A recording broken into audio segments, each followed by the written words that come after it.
What's up, everyone, and welcome to Project XTalk, an Xbox podcast. That was number 225, presented by Save the Game Media. I'm your host, Kevin, and on today's episode, we have a South of Midnight review to go over. Sam has beaten the game, and he will share his thoughts with you. We also have an Xbox Game Pass update, and our game prices going up again. We'll talk about all that and more. Before we get to that, kind of introduce my co-host, JamPackSam. How are you, my friend?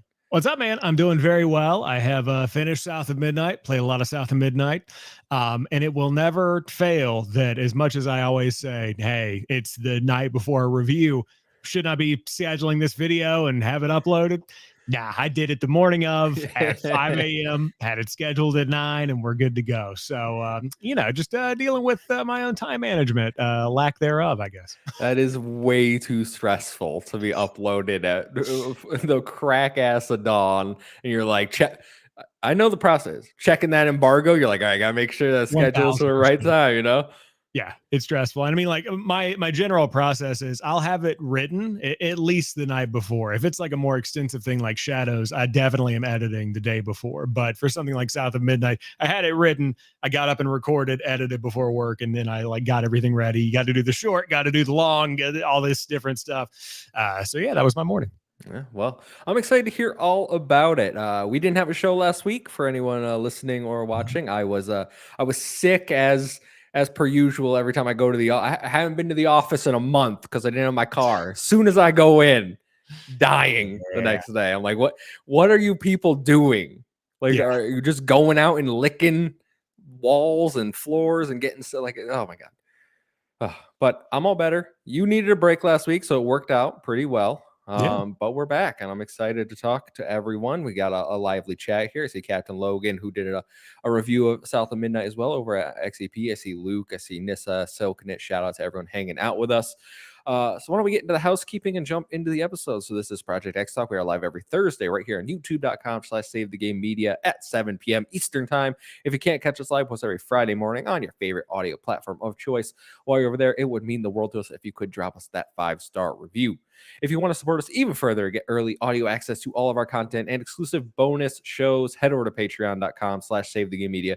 Choose the tier that's right for you, like our current Patreon supporters. So thank you to Fabulous Brianna, Rick Davis, Chad, Ellerwoods, Parker III, Silkenit, Lee Navarro, the Xbox Expansion Pass, Dave Harp, David Hotright, Lillian, Marcus O'Neill, Brendan Myers, Nikolai at Night, Lindsay, Brianna's mom, Brianna's brother. And if you are interested, we still have that 7-day free trial that you can sign up for. Check out our content like Todd Oxtra is doing right now. So thank you, Todd, for signing up for that 7-day free trial. We appreciate it. All right, that's housekeeping out of the way, Sam. So why don't we jump into what have you been playing? I only see one thing on the document here. So if that's the only thing you got, we'll hold off on you until story number 1. Yeah, well, I mean, I've obviously played South of Midnight. I got the code about a week ago, I guess. I've been playing that for about the past week. Honestly, forgot we didn't have a show last week, but otherwise, I was playing more Assassin's Creed Shadows. So I was just going through, checking the boxes on that, going through the rest of the campaign, going back to that now that I finished South of Midnight to roll credits on Assassin's Creed Shadows. But been going back and forth between those two primarily. Awesome. Well, I can't wait to hear more about South of Midnight. I'll just run through what I've been playing because I was playing Assassin's Creed Shadows again. Thank you to Ubisoft for providing that code. My first Assassin's Creed game. I put out a short video about my thoughts about it. That's live on the channel now. If anyone hasn't seen that, they can go check it out. My overall feelings didn't change much from our initial discussion, though. Like I think it's a good game, but I have some very big issues with the game design overall in Assassin's Creed Shadows. And by that, I mean, it really feels like they push you to be a completionist in this game. Like they want you to do everything.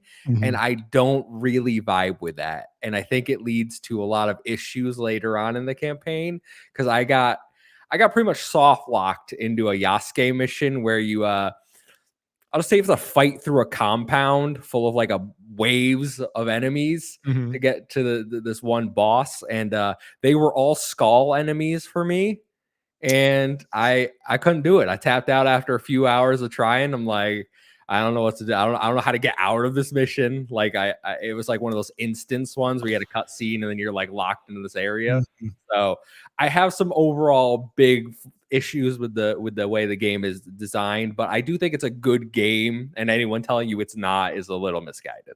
Yeah, I mean, I'm still going through it, obviously, and I haven't rolled credits, but from what I, discussed whenever we were digging into it a couple of weeks back, I feel like it is definitely one of those games where if you play it like your brother's playing it, where you're like going and blazing through the world and like, just going directly for these assassinations and going after people that are like 20 levels higher than you, that's not really the experience that like Ubisoft kind of intended. Some people would say that it's not Ubisoft's job to cater to how people play the game, which is also a totally valid take on that.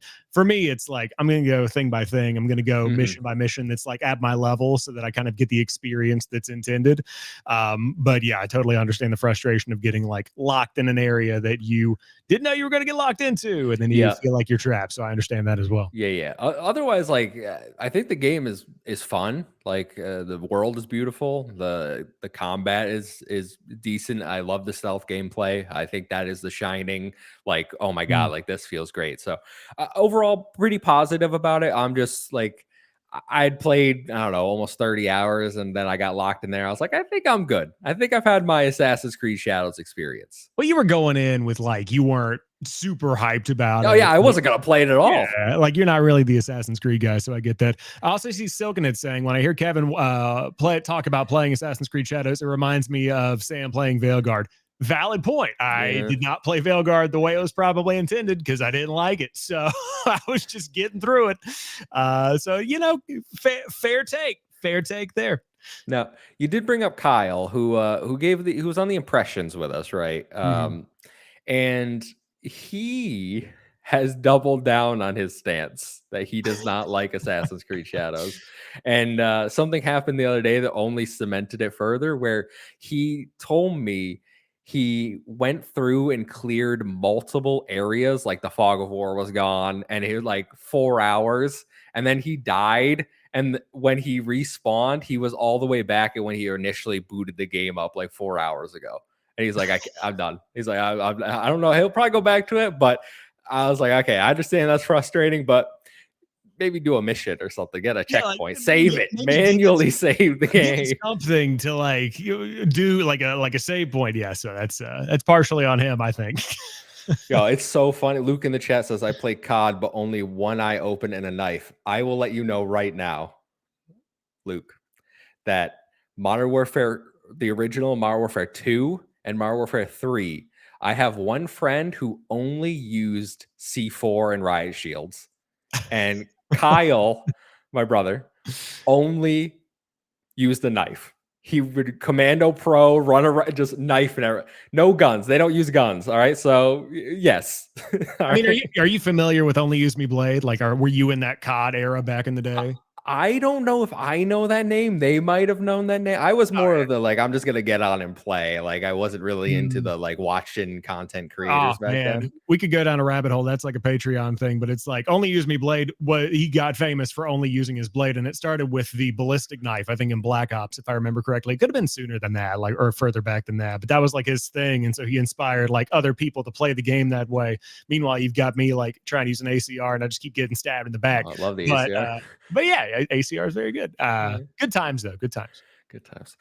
So after I played that, I was kind of in a funk. I was sick for a week, which I never like to play games when I'm sick. It's like a weird thing where I'm like, I Yeah, kind of want to I lay get around. that. So I was like, oh, what do I want to play? I'm waiting for South of Midnight. Don't want to jump into anything really long. So I played Thief. Tell me about it. Do I have to? Apparently, this is a remake or a reboot of a game from long ago. I think came out in the early 2010s or something. Not a great game. Not even a good game by most Mhm. standards. Luckily, it's only a few hours long. It's a very linear stealth game where the stealth is pretty mediocre, the combat is god awful, but I was in the mood for more stealth gameplay, just not Assassin's Creed.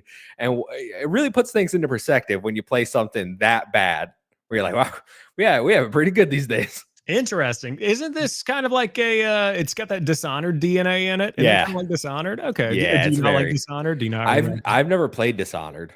Oh, if you don't like this, you probably hate Dishonored. Well, I assume Dishonored is a little more polished and probably like better I haven't than played this Thief, but I'll game. tell you, I love Dishonored. The first Dishonored, wasn't crazy about two, but the first Dishonored, much like this, I would love for you to try that after you get through South of Hmm. Midnight to see if you enjoy Dishonored, because I think that that might be an interesting comparison. But continue by all means. Yeah, yeah. So the story's forgettable. The gameplay is mediocre. There's really not much. It's pretty ugly too. And I'm like, I'm you know what it is? I'm playing more on my PC because I got this new monitor. I want to play with like, Yeah. crazy frame rates and just really see what we can get up to. You know what I'm saying? The game's just ugly.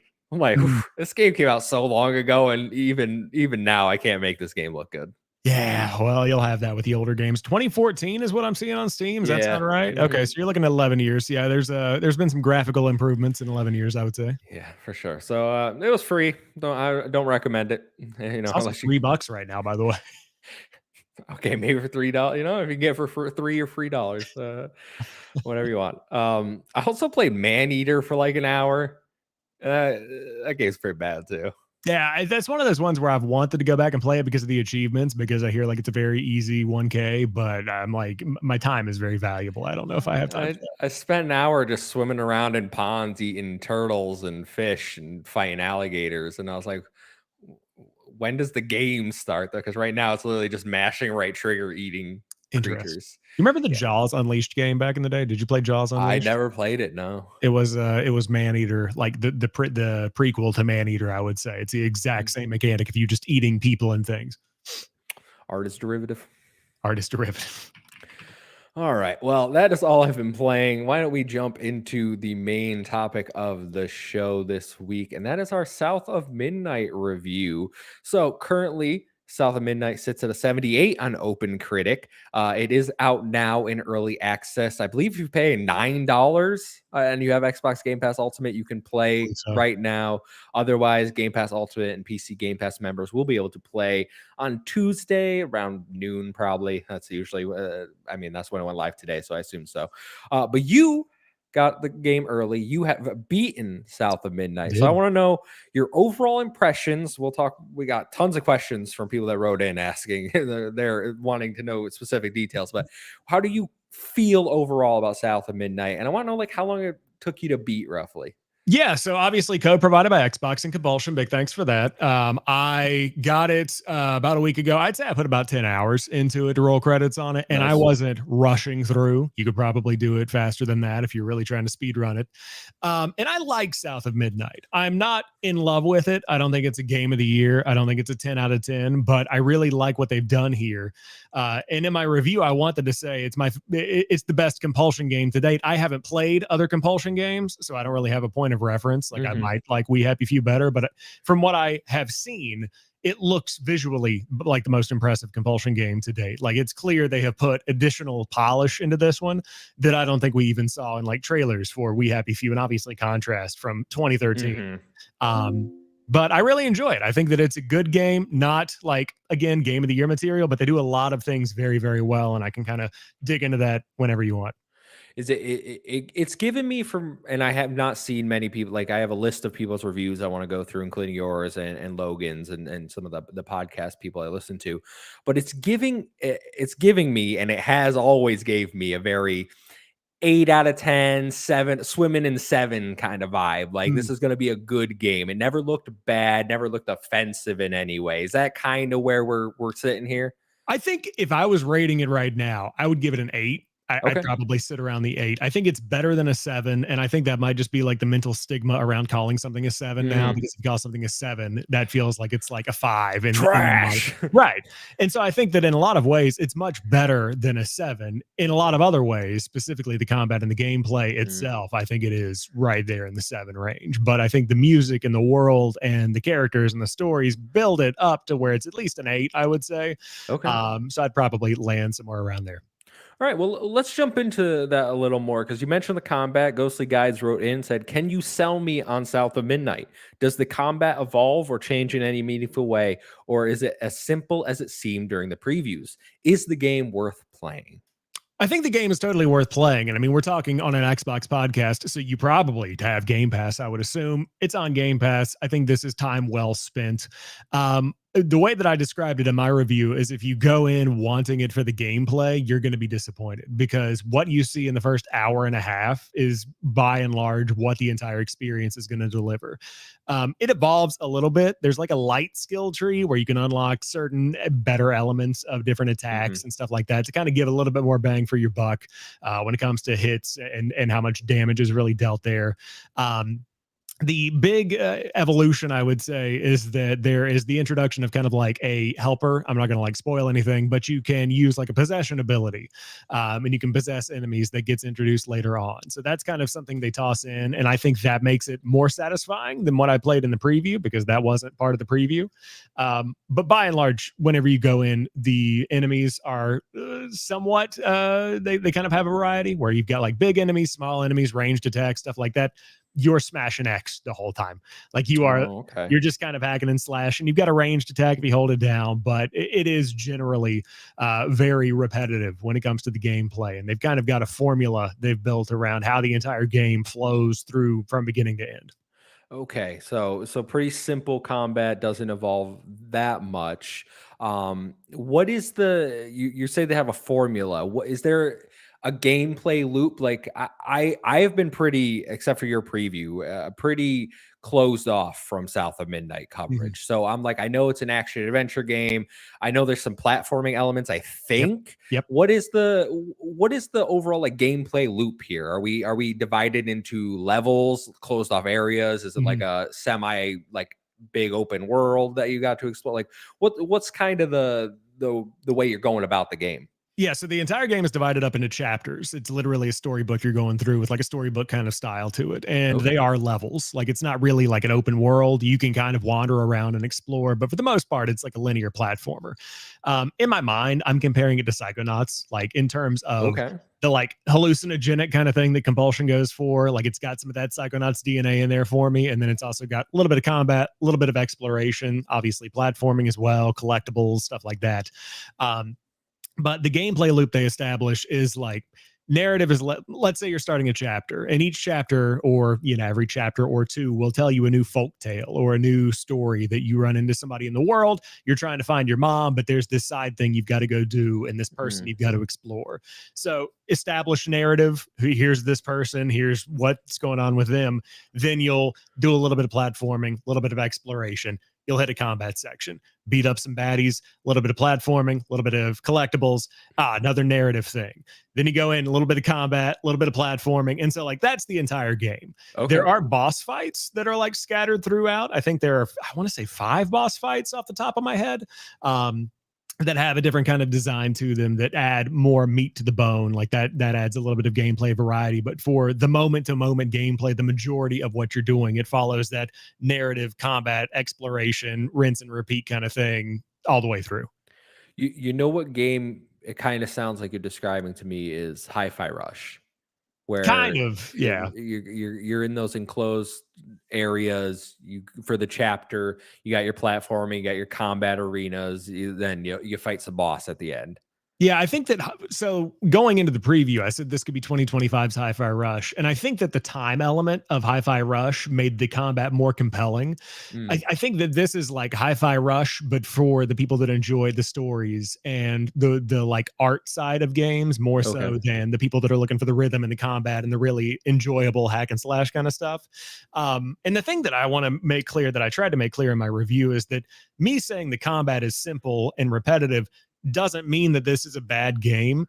It just reframes the way that I think people should think about it going in. Like this is a means to an end. The combat is there to get you through the story, like the gameplay gets you through, but the characters and the stories and the plot, that's why you play South of Midnight. Like it's not a gameplay that you're or a game you're there for the gameplay for. It's a Mhm. game you're there for the story for, I think. Okay, all right. So the story is the highlight. Sounds like I'm fine with simplified combat. By the way, like those, what you're describing to me sounds like like a Kevin game where I get made fun of for liking, like, oh, it's not like game of the year contender, and I'm gonna probably love this game because it has that story, it has simplified combat, but platforming. Like these are the types of things I really enjoy. Yeah, and I mean, the way I described it was it's frictionless. Like you don't have any kind of difficulty really. I died a couple of times, but that's mainly because I was just kind of like not really like putting my all into it. Like I'm not locked in like it's a Bloodborne or anything like that. Like I'm just enjoying the game and I You died a couple of times. you weren't in the shrimp position, is what you're. No, I was not. Yeah, I was not in the gamer position where I yeah. lean forward. No, I was not. But looking over into the chat, I heard the combat isn't good, then it's trash, says Captain Logan. True, obviously. No, but that's the kind of experience you're getting from South and Midnight. And I think that you will probably enjoy this. I like it because it's not something that overstays its welcome. I think the story is good. Answering Captain Logan's question as well, was the ending satisfying? I thought the ending was satisfying. Didn't have any problem with it. I saw somebody in my comments asking if they would do DLC. Doubt it. Don't feel like Compulsion's going to be doing that, even though We Happy Few had it, but I could be proven wrong. So we do have a question, just since you're talking about the ending DLC. Where is it? It is from. Is it? Where did I put this question? What happened to my question? Control Z. I All didn't right. delete it. uh, all right, I'm gonna come back to that one, see if I can find it. Maybe I didn't copy and paste it. Okay. We do have a question from Sam Heaney, who wrote in and says, "How does South of Midnight stack up to games in a similar vein, like Kena Bridge of Spirits? Is it more of an OG Xbox, PlayStation 2 style antiquated throwback as it appears to be?" Oh yeah, I would definitely say that. I mean, thinking about the PS2 throwbacks, I think Sly Cooper is like a very Yeah. comparable kind of thing that I would, in terms of Ooh. like the way the game is put together, I would throw it in there. But it's like storytelling Sly Cooper, just in the way that it is. And I think that the combat, again, not my favorite thing. The platforming, enjoyable. Again, not breaking any new ground, but while running, very fun. Platforming and just like collecting all of this stuff throughout the world, very nice. You like get a material to level up your stuff.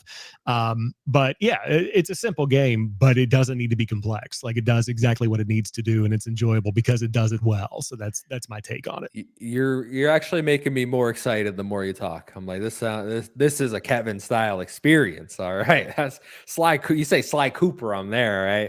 Yeah, yeah, Um, and to Logan's point in the chat, DLC that's just you playing as the buddy. I don't want to like again spoil anything, but there's this side character that you get introduced that's part of the possession thing, and there are different little like platforming side quests, if you want to call them that you go on that are like 30 to 45 seconds of like a little mini platforming puzzle kind of thing. The friend you get along the way, phenomenal. One of the best parts of the game. Love the everything about it. Um, the other thing I will say, just to kind of wrap my thoughts up, if you play this game, please play with headphones on. Like, get a really good pair of headphones because the music and the sound design, I think, makes this like it elevates the experience so far. There are these like ballad folktale storytelling songs that play whenever you're going through kind of like the crescendo building up to like the really high point of any of these side missions, and they tell the story of the person that you're helping. And so that's original music. It's really well done. mm. The music changes dynamically depending on what's going on in the world and where you're at. It's just a really, really, really good part of the game. So headphones almost required for this, I would say. Fantastic. I will make sure to have them on because I remember hearing the during the previews or one of the trailers, like the music playing during a boss fight. It was like kind of telling. It's part of the storytelling almost. Yeah, and that's all the way through, like from beginning to end. There's the awesome narration from Catfish, and then you've got the music. It just all comes together to make something really, really good. So headphones, I would say, are required. Great, great. I did find that question. I was just being dumb. Chipotle Bear from our friends over at the Nerd Chat says, Hey. thinking about bigger picture of games, do you think this game serves as a positive argument for studios to make smaller and cheaper game experiences, or does it do the opposite and push studios to aim more at a AAA and more expensive experience? Also, separately, without spoilers, do you think there's room for a sequel? Uh, I think there's room for a sequel. I don't know if it like needs one, like I think it's fine as a standalone. And I think that looking at Compulsion's track record, they like doing these kind of one-off things, maybe some DLC thrown in, but they really like going to the next thing. Um, I think the question ultimately comes down to what Xbox thinks about South of Midnight, because I think it's cool. But I thought Hi-Fi Rush was cool and they had to sell the company and almost shut it down. So like, it is what it is. Do I think this is going to like print money? Probably not. do you think that Xbox would want more Call of Duties? Probably. So I think it depends on who you're asking, the bean counters or the art style people to really enjoy storytelling in games, because you're going to get two different answers from either of those people. I would love to see more of this. I don't know if the industry's in a part of its cycle where that's like the wisest financial move, but I hope they continue to make this kind of thing. Just being honest. Okay. Let's just look at it. And I know this is not an indicator, and I know it's an early access. Currently on Steam, 470 people playing South of Midnight. I Again, mean, early access. Let's wait till the full release. I don't expect this to be crazy. Now, like, if this hits like 3,000 concurrent, I'll be like, that's pretty good. That's pretty good. yeah, It's a, and it's I a mean, smaller experience. that's one of those things too where like it's on the Xbox app, you got Game Pass mixed in there. So we'll never really know the Oh, numbers of how many yeah. people are playing South of Midnight. And I think that, yeah, I love looking at Steam numbers as much as the next guy, but like they also paint a very partial picture a lot of the time, unless there's like when you look at something like Halo and you see 300 people playing Halo Infinite on Steam. Yeah, but like how many people are playing on Xbox? Could be 5,000, could be 50,000. I have no idea. But there's just that big question mark around like, what does that actually mean when in a world of Game Pass and launchers and all that stuff? It means whatever the publisher pays you to tell your audience it means, right, Sam? I mean, when the check clears, That's man. I right. don't know what That's to right. tell you. That's right. Uh, okay, let's jump into a few more questions. We haven't talked about this. So obviously, one of the big selling points about this game was the stop motion. Silkenet wrote in and said, "How did you find the stop motion aspect? Did you play with it on, or did you turn it off?" I did play with it on. I didn't change anything. Oh, I really really? enjoyed it. Yeah, I think it's fine. I think it's funny because the stop motion, whenever you boot the game up for the first time or when you come back after you've closed it out, there's like a real stop motion intro video that's kind of like playing and giving you an intro into Hazel and stuff. And then you jump into the game and it's like, oh, this is a video game. So there's like a real stop motion intro video that I thought was really well done, but it didn't bother me at all.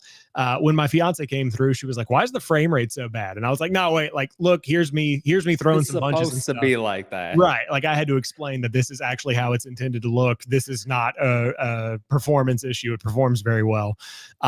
So yeah, I mean, I enjoyed it. Didn't have any issue. Did not turn it off. Okay, I'm interested to see how I get on with that because my initial reaction was to turn it off because I thought it might make the gameplay feel clunky if it's having that stop motion while you're mid jump or whatever. But I haven't seen it in action. No, I think that for the most part, the only time you really notice the stop motion kind of thing is in cutscenes. Like I think that's Oh, kind of okay. about it. I feel like the gameplay itself feels like it flows without any kind of like real art style to it outside of the norm. But for me, the cutscenes were elevated by it because it almost gave it like a Tim Burton kind of feel to it. Like it almost had that kind of like Nightmare Before Mm, Christmas kind of look sometimes. So I like that. I think it really stands out in like swampy areas and stuff where obviously the entire game is kind of swampy, but there's some swampier areas than others that I think it really stands out in. So gives it some character, I would say. fantastic. Love to hear it.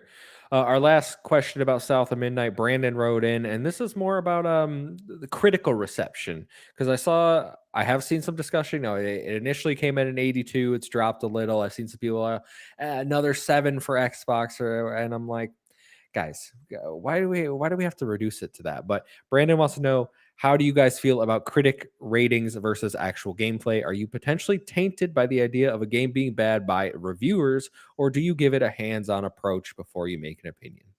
I mean, I'm of a very privileged perspective to be able to go hands on early with a lot of stuff these days. So I never let that, go unmentioned because like I'm definitely not the normal person that has to throw down $80 every 2 weeks or well, if you're a Nintendo Switch player, throw down $70 every 2 weeks when a new game comes out. So like I acknowledge that, and there are times when I have to buy games, which is obviously part of the gig. That's I enjoy playing and buying games. That's something I've always done. But I think for me, the critic reviews are always indicative, like they're directional of if a game is hitting eights or nines, I know it's probably going to be pretty good. I'm probably going to find something to enjoy in it because I'm not, I don't want to say I'm not hard to impress, but like I'm open to a lot of different experiences.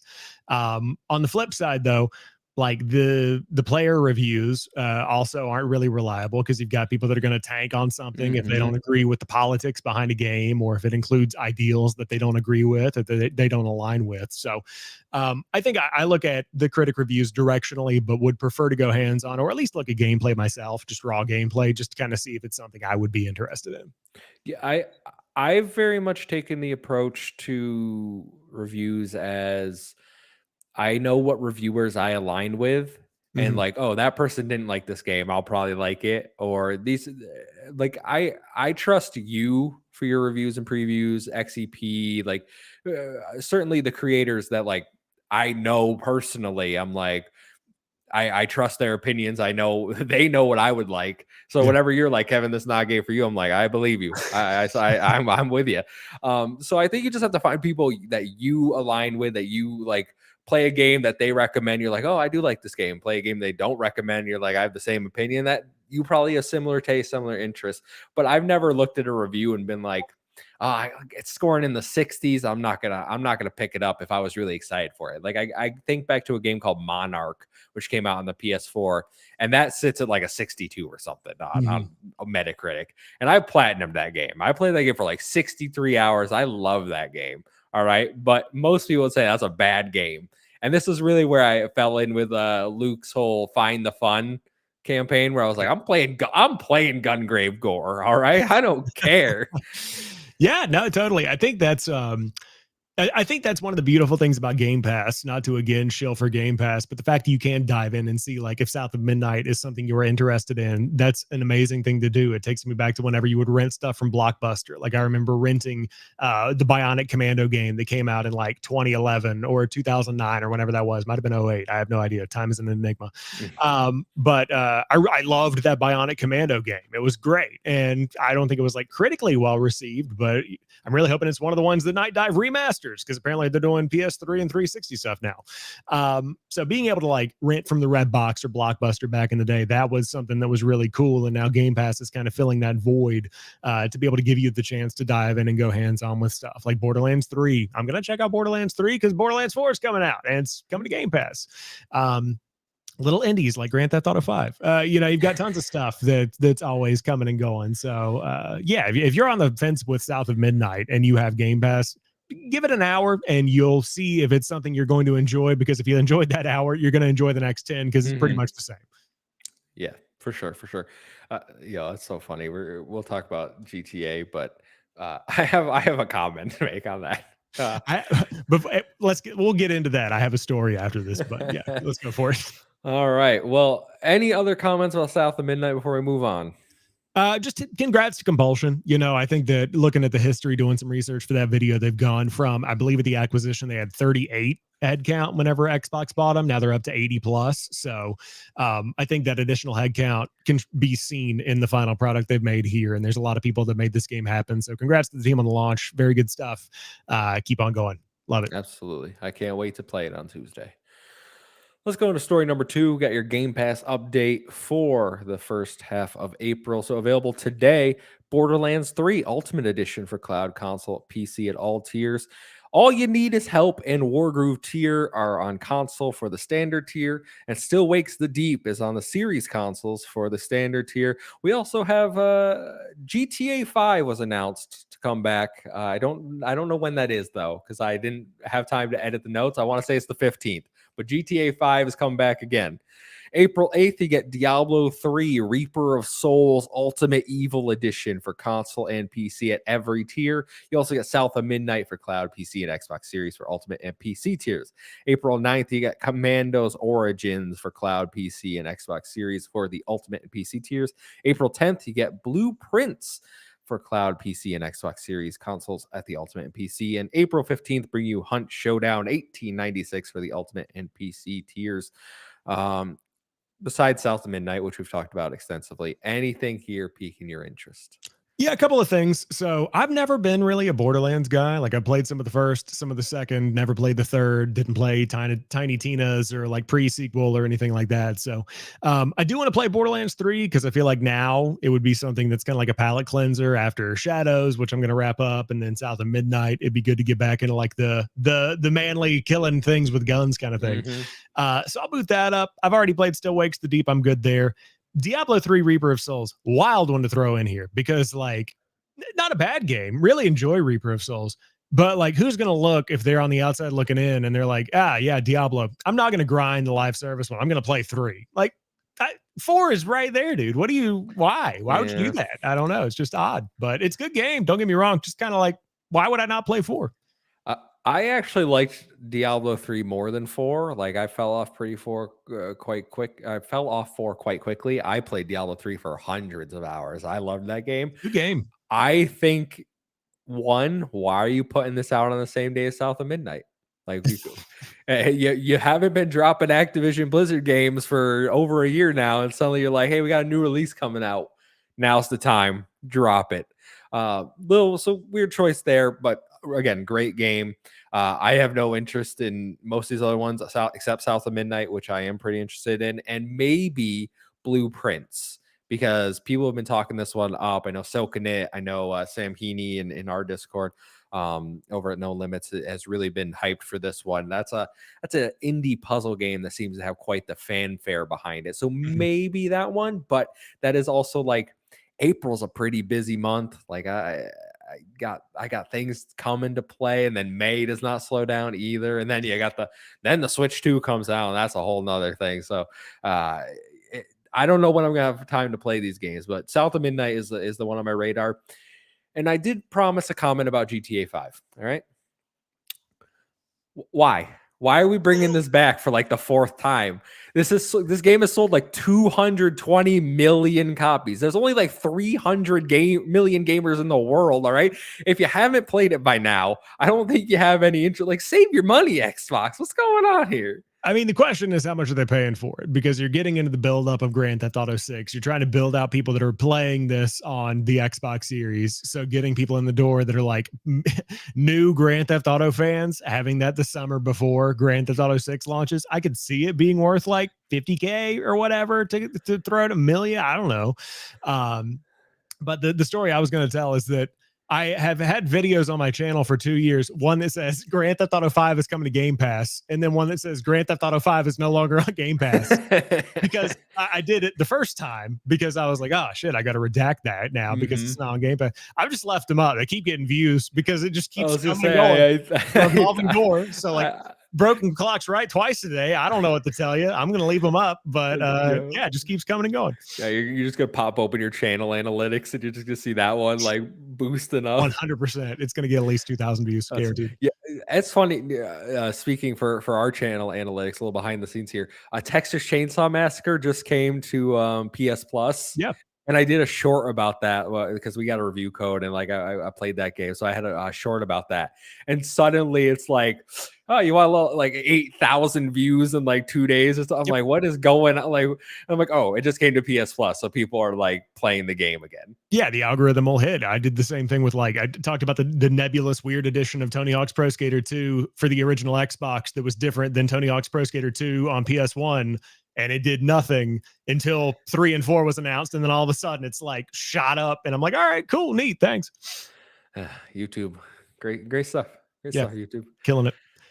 All right. Well, that is it for Game Pass. And now the last one is less of a news story and more just a conversation I want to have with you because, Sam, I got a big issue with a lot of people. All right. Okay. Why is everyone freaking out and saying, oh, games are going to be $80 now? Nintendo's making games $80. They made one game $80. All right. Mario Kart World is $80. Mm-hmm. Why is everyone acting like this is the new standard that Xbox and PlayStation is now going to make $80 games? Well, it's not the only one. So I have a rebuttal for this, but I'll let you continue. It's Tears of the Kingdom, right? You've seen the Tears of the Kingdom? Yes, but here's my rebuttal. Okay. So there are few Switch upgraded games for $80. But my whole thing is Tears of the Kingdom launched on the Switch at $70. And that was a big deal at the time because they didn't have a $70 game. Mm. Tears of the Kingdom was their big thing. So that's that $10 upgrade built in if you don't have it already.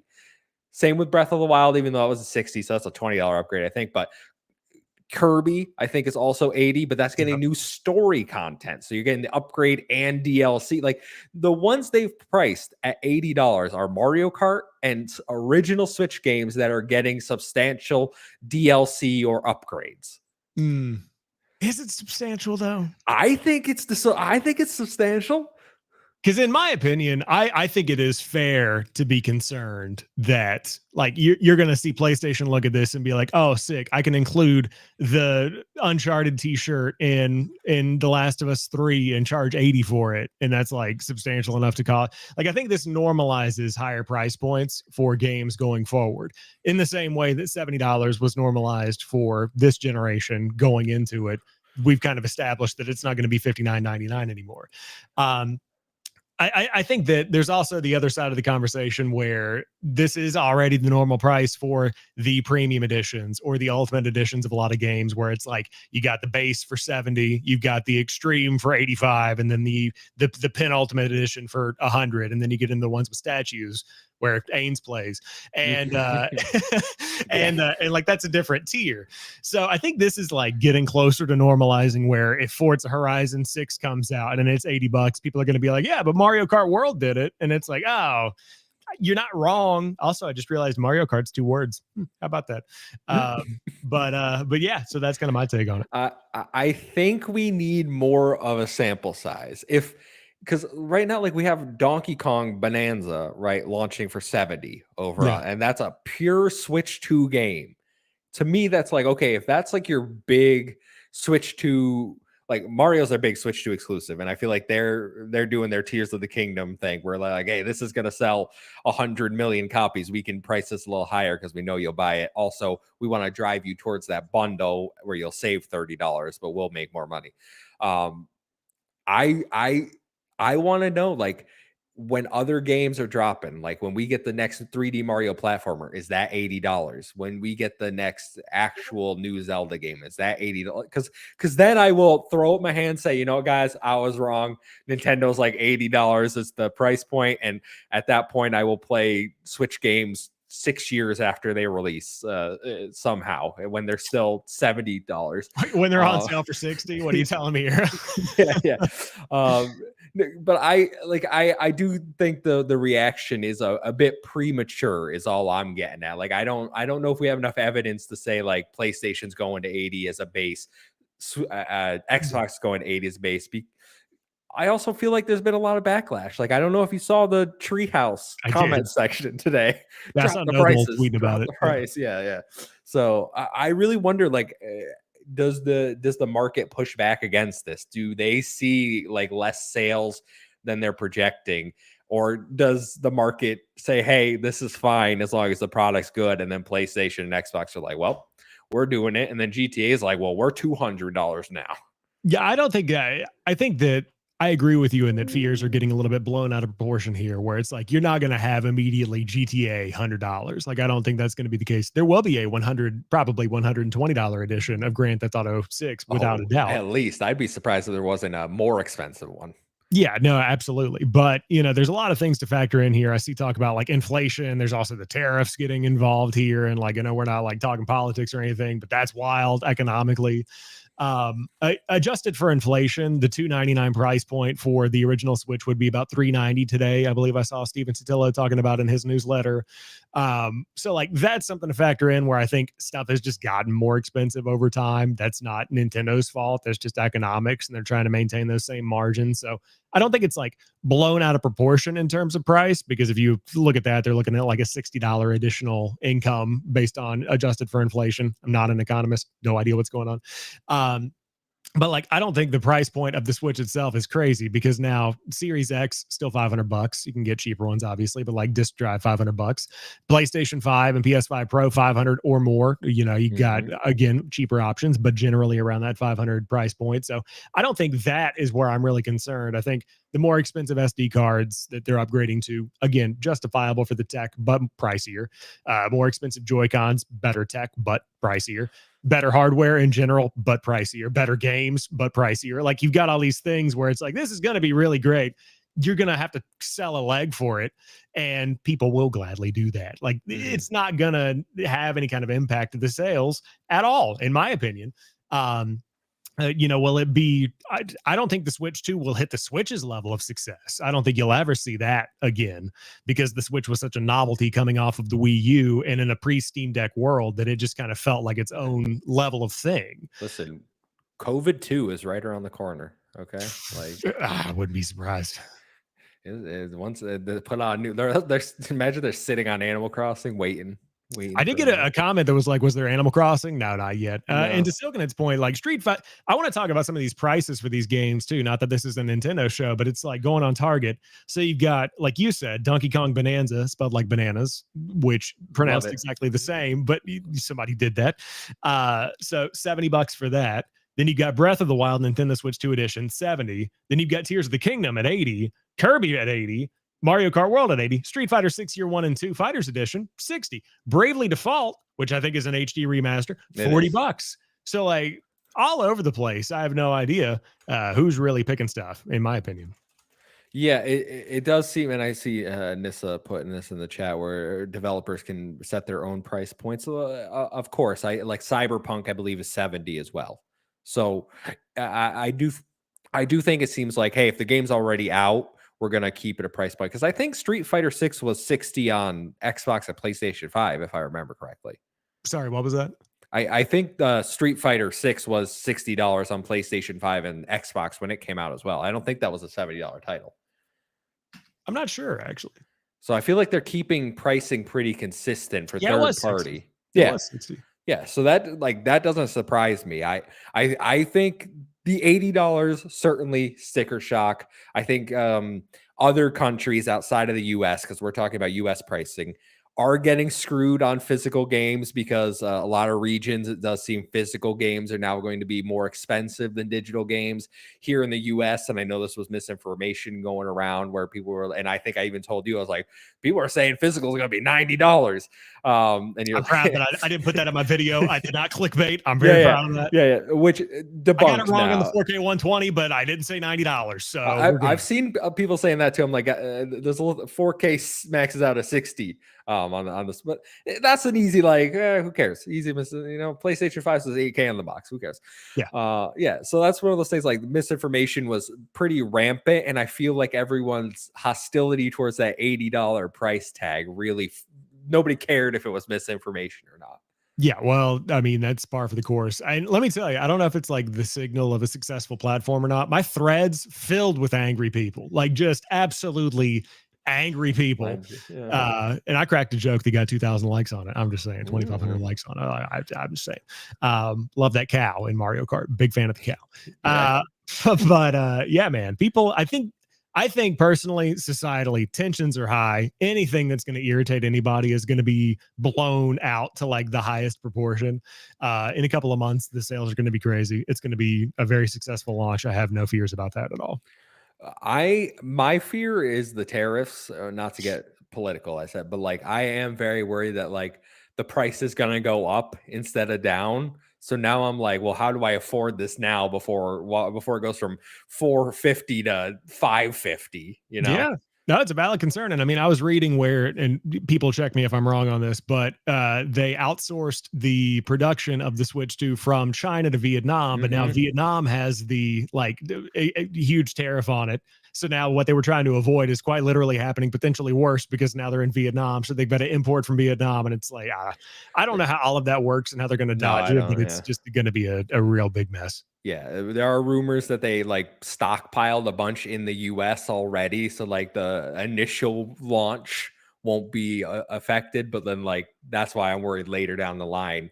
And it's not even just the Switch, like PC parts, Xbox, PlayStation. Well, I built a new PC. I built a new PC because I'm like, it's gonna be $3,000 more in 2 months. I literally just saw an article that said some consoles or PC parts could be affected by multiple tariffs at the same time. I go, how is that fair? What are you talking about? Who knows, man? But yeah, I mean, like, and going back to the price point too, and I know like it's not direct one to one because the Nintendo fan base isn't the Steam Deck fan base, and the Steam Deck fan base isn't always the PC fan base. But it's like if you've got people throwing down $4,000 in this economy for a 5090 or more, I don't even know how much the 5090s are. I don't think they're going to have a problem splashing 450 or 500 on a Switch too. Like I think that the price at this point for the escapism is totally worth it, no matter what you're cutting. Because like my graphics card and the worlds I can get to through that graphics card, totally worth whatever I paid Hmm. for it. Good to Yeah, go. yeah, future proofing. But I think we've talked enough on that subject. So why don't we end the show there? A little shorter show this week, but a good one. I'm really excited for South of Midnight. Sam, Yeah. why don't you let everyone know where they can find you, my friend? Yeah, you can find me at jampacksam.com. It's been a very big week. I've got a couple of keyboard videos coming up this weekend. If you guys are looking for some impressions on some new SteelSeries gear, sent me a couple of things to check out that I've been going through. And then I just dropped South of Midnight preview, had a couple other videos drop this week. So yeah, it's been hot and heavy, but we're not slowing down anytime soon. So that's where you can find me. I will have you know that every time I want to like find your YouTube channel, I just go to jampacksam.com instead. It's phenomenal. And I click the link there and I'm like, it's way easier than youtube.com. It's a whole thing. Yeah, it's easy. Well, you can find me at the Muffin Mon everywhere. It's a 1-7I and 7A. Follow us at Save the Game Media over on Blue Sky to stay up to date with all of our latest content. Until next time, we'll see you